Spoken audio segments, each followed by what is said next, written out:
उत्तर प्रदेश अमेठी जिला तहसील मुसाफिर खाना पहुंची शेरनी महिला पत्रकार एसडीएम प्रीति तिवारी पर भड़की। अपनी समस्या को लेकर पहुंची महिला पत्रकार तो एसडीएम साहिबा ने तुरंत कह दी कि मेरा दिमाग खराब है, बाहर प्लीज निकल जाओ। बाहर की बात सुनकर महिला शेरनी पत्रकार ने कैसे दबोची उस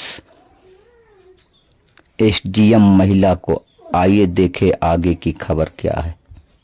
संविधान का चौथा स्तंभ है जो संविधान अभिव्यक्ति की आजादी देता है, हमें बोलने की आजादी देता है, हमारे अधिकार हमारे हक की लड़ाई लड़ने का अधिकार देता है। उसे यह प्रीति तिवारी जी बंद करवाएंगी, ऐसे अधिकारी बंद करवाएंगे।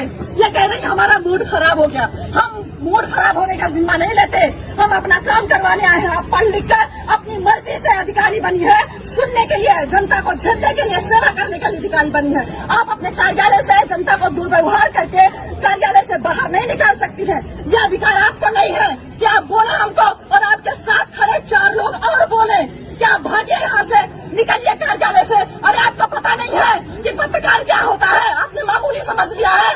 अरे आपको शर्म नहीं आती कि पत्रकार खड़ा होकर बोल रहे हैं मैम मुझे न्याय चाहिए, मैं एक पत्रकार हूँ। आपने क्या कर्तव्य निभाया? आप योगी जी को नहीं जानती? सरकार आदेश नहीं सुनती है कि पत्रकार जब किसी भी अधिकारी के पास जाए, कार्यालय जाए, प्रशासन के पास जाए तो वो इज्जत दे, पत्रकार को मान सम्मान के साथ बिठाए और उसे पूरा ब्यौरा दे जिस बारे में जानकारी चाहिए पत्रकार को। आप सुनती नहीं है, आप मेरी आजादी छीनेंगी, आप मेरे बोलने की आजादी छीनेंगी। मैं ऐसा नहीं होने दूंगी। प्रीति तिवारी जी, आपने हमारे जमीन पर कब्जा करवाया है और आप ही उस कब्जे को मुक्त करवाएंगी। मैं कुछ नहीं जानती हूँ, मैं सिविल करने जाऊँ, मुझे बोल रहे मेरे कार्यालय से भागे। कहीं सुना है आपने? कितना भी बड़ा सुपीरियर अधिकारी हो, कितना भी बड़ा अधिकारी हो, उसका नर्म लहजा होता है, उसका बात करने का तरीका अलग होता है। ये कहाँ से पढ़ लिख कर आई है? कैसे अधिकारी बन गई कि इनका मूड खराब हो जाता है एक पत्रकार के सवाल करने से? लेकिन मैं यहाँ पत्रकार की हैसियत से नहीं आई थी, मैं एक पीड़ित लड़की की हैसियत से लखनऊ से दौड़ दौड़ के आ रही हूँ कि मैं पीड़ित हूँ, मैं मुझे न्याय चाहिए। आपके गलत आदेश की वजह से मेरे घर पर कब्जा किया गया, आपने गलत कब्जा कर लिया, प्रशासन ने आपको गुमराह किया। मैं बता रही हूँ, मेरी बात सुनने को तैयार नहीं। आप पहले बाहर जाइए फिर मैं बात करूंगी। आप पहले बाहर जाइए, मेरा मूड खराब हो रहा है, मुझे गुस्सा आ रहा है, मुझे मेरा गुस्सा शांत करिए और मैं सब साक्ष्य दिखाऊंगी आपको। इनका जितना भी रवैया अंदर किया मेरे साथ, जितना भी ये भूल गई कि मैं पत्रकार बता रही हूँ लेकिन मैं तुम्हारा कुछ भी कर सकती हूँ, ये भूल गई। इनका सारा रवैया हमारे कैमरे में कैद है। इन्होंने जो बर्ताव पत्रकार के साथ किया, आप सोचिए, अंदाजा लगाइए कि जब ये आम जनता खड़ी हुई, जब इनके पास जाती होगी तो कैसे गूंगे बहरे की तरह खड़ी रहती होगी। इनके आदेश के लिए एक शब्द सुनने के लिए कितना बेचैन रहती होगी कि मैम कुछ तो हमारे हक में फैसला सुना दे, कुछ तो हमारे हक में बोल दे, कुछ तो मेरे साथ न्याय कर दे। इस उम्मीद से जनता यहाँ पर खड़ी रहती है और इन्होंने अभी कार्यालय का गेट बंद कर लिया।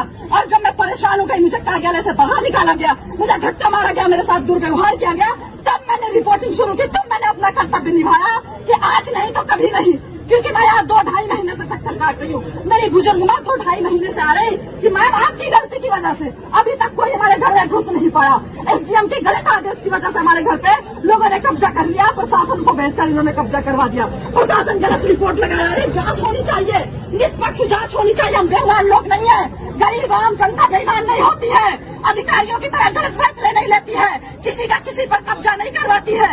ये जो यहाँ पर आम जनता खड़ी है ये बेईमान नहीं है, अपना खून पसीना बहाकर यहाँ पर लोग खड़े हुए हैं उम्मीद में कि हमें न्याय मिलेगा। एसडीएम के पास जाएंगे, लोग उम्मीद में रहते कि एसडीएम साहिबा के पास जाएंगे और सुनाएंगे अपनी कहानी।